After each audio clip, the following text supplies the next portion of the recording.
heading to Canada. Well, almost all of us. Aww.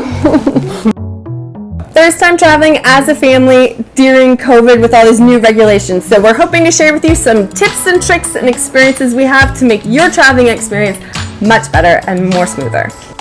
It is end of September 2021 and regulations to travel are always changing. In Canada, as of our day today, it is required for adults to have both vaccinations 2 weeks before entering Canada, and for children and vaccinated or not, you still need to get a special test. The rapid test does not count. You have to get the PCR test. In Belize, at this point, we are only able to get either the PCR test or the rapid test, and it is quite expensive. For the three of us, it's almost the cost of another plane ticket. The world is a different place, and it's just the way it is. Called around, there was one of the hospitals, Belize Healthcare Partners, was offering it. It was $50 cheaper than the BMA. So we headed over there a day before because your test has to be within 72 hours, that's 3 days before you arrive in Canada.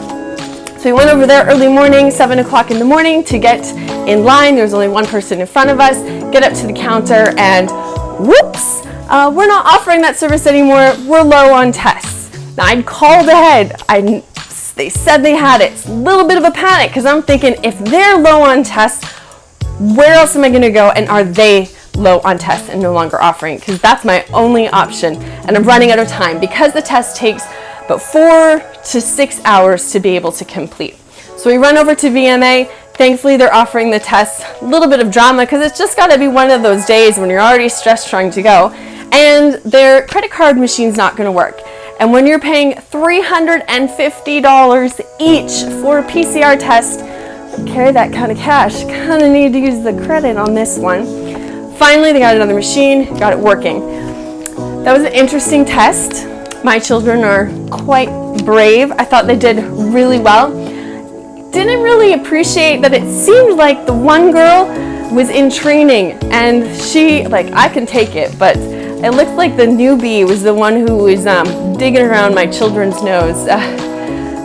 Next time when you're working with kids, maybe you want to do the experienced one and then give the newbie opportunity to practice on the adults. Just my 2 cents on that one. Anxiously awaiting all day. Finally get the call after we were there 8 o'clock in the morning. Get a call at about 1:30. Test results are in. Oh, negative. Praise the Lord. What we suspected. But of course, when you have to take a test like that, you're always just wondering, what if I'm one of those people who have no symptoms? It's going to ruin my plans. What am I going to do? We're all good. We're all set to go. Now, if you are Canadian, or I'm not sure if anyone else besides Canadians, maybe only a few select people else can go to Canada, you have to fill out an app on your phone called the Arrive Can app.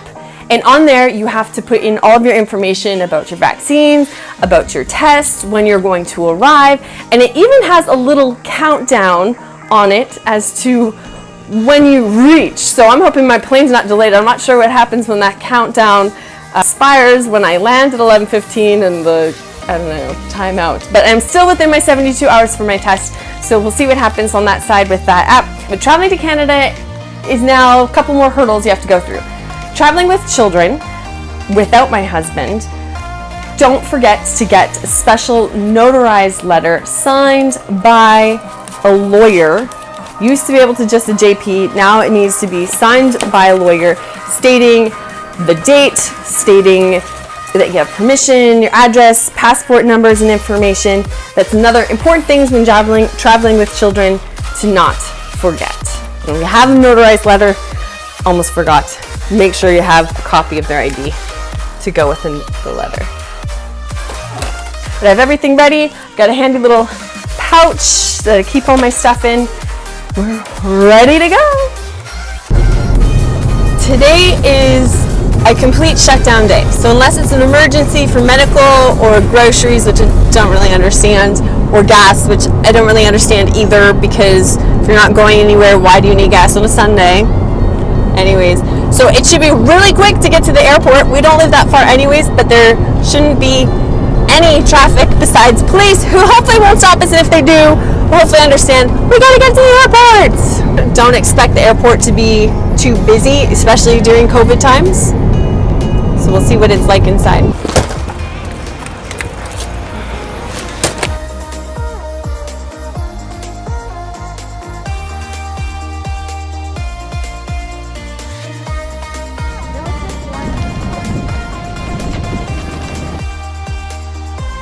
I just want to say, be ready for change. Things are not the same anymore. Here at the airport, you cannot go inside if you are not flying international.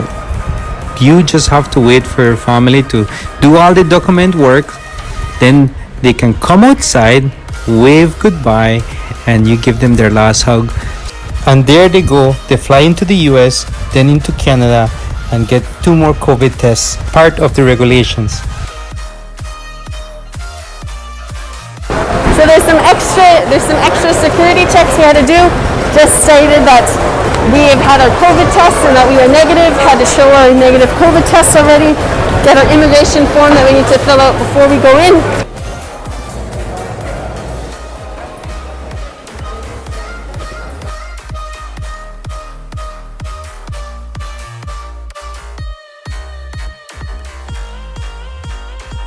Well, we made it here safely to Canada about 8 days ago exactly. It was a good experience traveling. I was really nervous not knowing what to expect, but it turned out pretty well. Most of the documentation we actually had to show at the Belizean border, and I don't know what kind of interconnected system they use, but when it was almost midnight getting to the Canadian border, they didn't ask any questions about seeing paperwork, traveling with the kids, and they didn't even ask to see our negative COVID tests. But I'm assuming it was already in the system, as Delta wouldn't have let us get on the plane without it. Now, I'm fully vaccinated and needed to be in order to fly and to travel. But my kids aren't old enough to get the vaccine, so that's not even an option. We did the test in Belize City before we left, again, to get on the plane.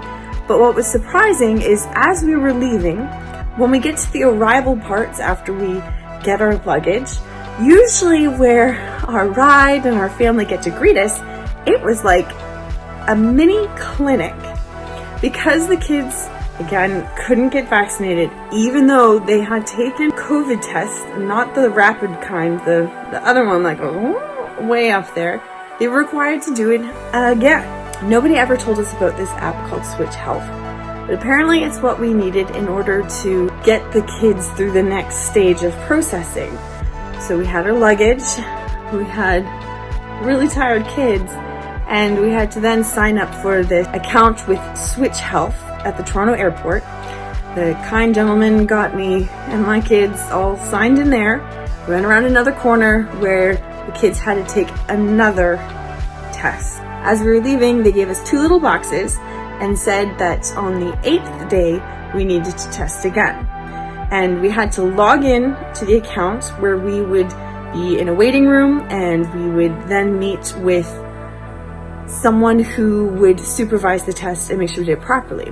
We then packaged it neatly into little boxes, and tomorrow the purulator will come and pick it up between the hours that were specified for us, and within a few days then we'll get to know again how negative they are for COVID, because we've been just hanging out with Grandma and Grandpa anyway. Something I thought was very interesting is before we went, we had to download and fill out the Arrive Can app for us to upload vaccine information, travel information, test information.